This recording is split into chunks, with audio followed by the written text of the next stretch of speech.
There's lots of farmers that are quite keen on compost. It's just a matter of can they get a hold of it at a price. If they can get it at a reasonable price and it's reasonable quality, then look, most farmers would say, yep, I'll take it. It's just whether they can make it themselves or get it locally, and that's probably the two bigger challenges.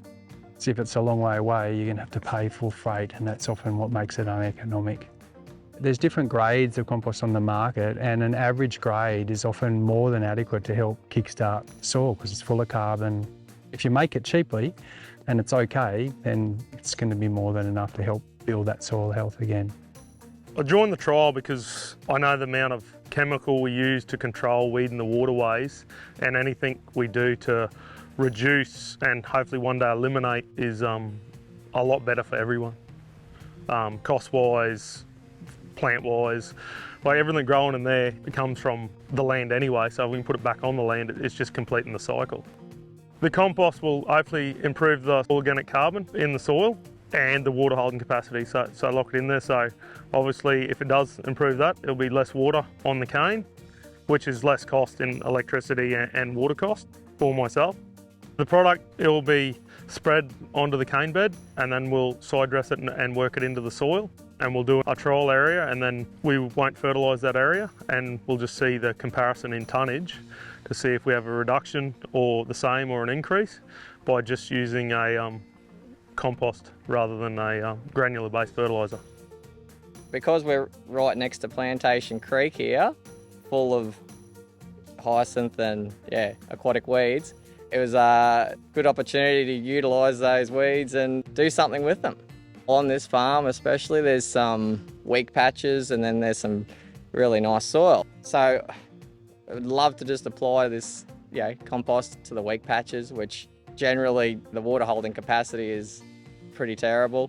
And you see that in the cane, it wilts as soon as we run out of water. And hopefully that can increase the water holding capacity and nutrient holding capacity, and therefore grow better cane.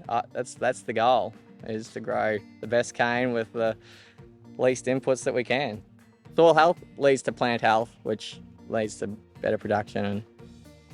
You've got green waste from the council waste management centre, and then you've got the water weeds out of the river system. So that's the two main ingredients here. Then we've added compost inoculum, which is a set of bacteria that help you to break it down in a fermentation way rather than an aerated way.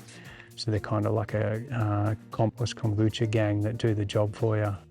And because you're using a fermentation breakdown, you keep a bit more of that organic carbon in the form of the end product. We've got less carbon dioxide going up into the air, less respiration.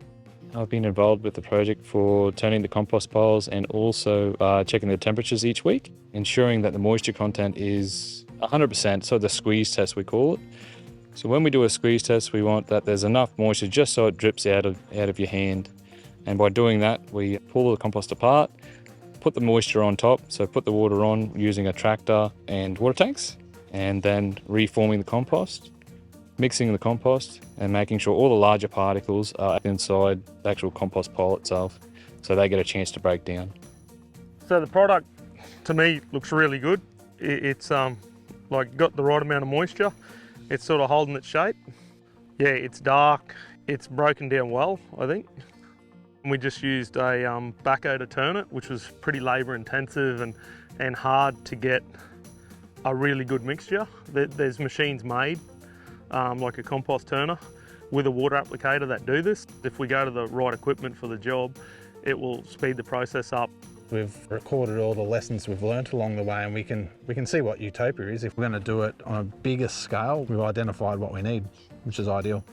I would like it to scale up. The localised piles on farm, it's not really going to be sustainable. Probably if there was a central location where the machinery was all there and it could just be done easily, that's where you could make a decent compost more efficiently.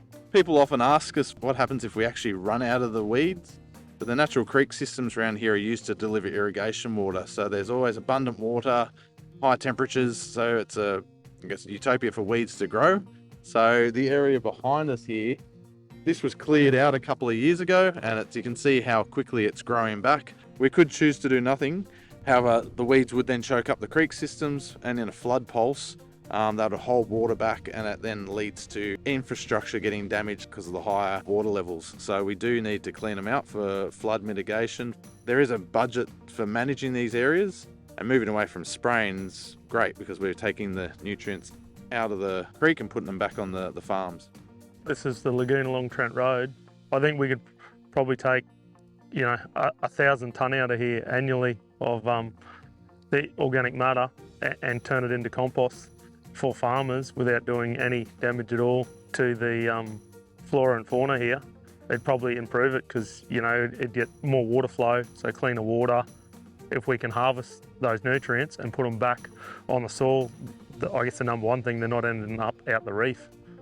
So it's better for the environment, better for everyone.